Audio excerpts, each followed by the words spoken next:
جناب اسپیکر، ہمارے آج کے اجتماع کا موضوع ہے فلم، تھیٹر اور ڈرامے، معاشرے کی اصلاح کے مؤثر ذرائع۔ تو جناب والا، پہلی بات تو یہ ہے کہ یہ فلم، تھیٹر اور ڈرامے یہ بنیادی طور پر تفریح ہیں، اور تفریح انسان کی فطرت ہے۔ اصل بات ہے کہ ان تفریح چیزوں سے ہم ان کے مثبت نتائج کو حاصل کریں۔ ابھی جیسا کہ مجھ سے پہلے ہماری آج کی مہمان مقررہ محترمہ لبنہ ظہیر صاحبہ نے، ریڈیو پاکستان کے سہیل صاحبہ نے میڈیا کی اہمیت کا بڑا خوبصورتی سے محاکمہ کیا۔ اصل بات ہے کہ یہ چیزیں مائنڈ میکنگ کے لیے استعمال کی جائے۔ جیسا کہ ابھی کہا گیا کہ پاکستان بنیادی طور پر ایک نظریاتی مملکت ہے، اور نظریاتی مملکت کی بنیادوں کے استحکام کے لیے ضروری ہے کہ ہماری پالیسییں فکر قومی کے مطابق ہوں۔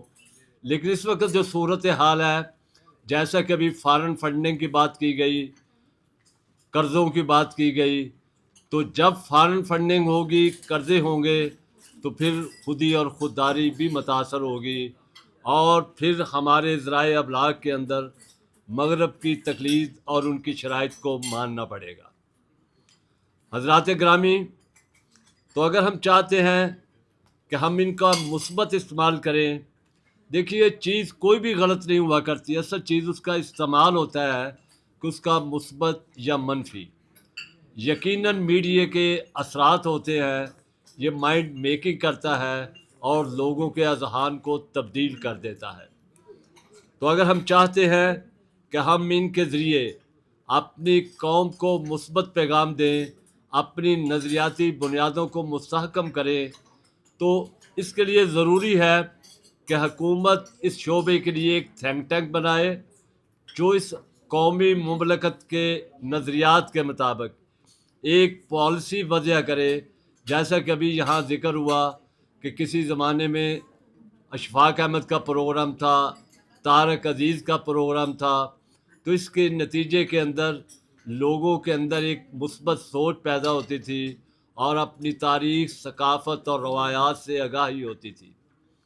لیکن اب صورتحال ایسی نہیں۔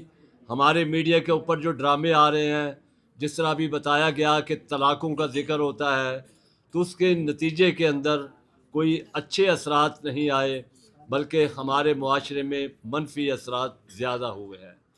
تو میں یہ سمجھتا ہوں کہ آج جو تجویز پیش کی گئی، سہیل صاحب نے جو کہا کہ نظریاتی مملکت کے استحکام کے لیے ضروری ہے کہ ایک تھنک ٹینک ہو جس کے تابع یہ پالیسی ہوں، لیکن تھنک ٹینک تو بنائیں گے وہ جنہیں ملک سے محبت ہو اور پاکستان کے نظریات سے ان کا تعلق ہو۔ دیکھیے آج 78 سال کے بعد ملک کے اندر جو بے چینی ہے، جس طرح کھوکھلا پن ہے، اور ہمارے وزیر بھی یہ کہتے ہیں کہ ملک کولیپس کر چکا ہے، تو ضروری ہے کہ قومی قیادت اس حوالے سے پیش رفت کرے۔ جس طرح کے فلم سینسر بورڈ وغیرہ ہے، یہ اس تھنک ٹینک کی ہدایات کے مطابق اکیڈمیاں بنائیں، تاکہ ہمارے ایسے پروگرام شروع کیے جائیں کہ جو نسل نو اور پاکستان کے لوگوں کو پاکستان بننے کے پیغام اور نظریات سے ہم آہنگ کریں۔ بہت شکریہ۔